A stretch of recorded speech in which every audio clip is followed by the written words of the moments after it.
J'avais beaucoup d'amis autour de moi croyants qui disaient que ça y est, c'était la fin des temps, il fallait se repentir.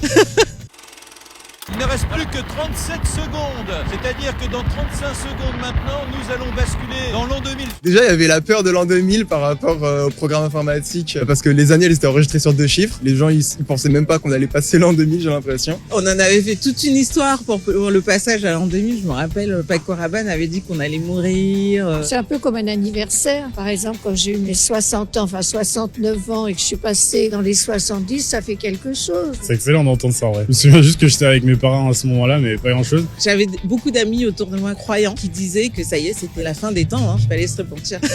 C'était n'importe quoi. 3, 2, 1...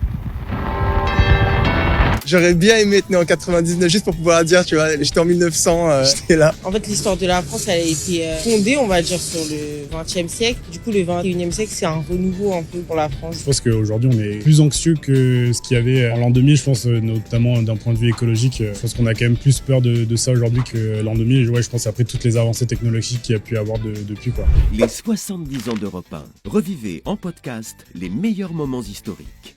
Vous êtes bien sur Europe 1.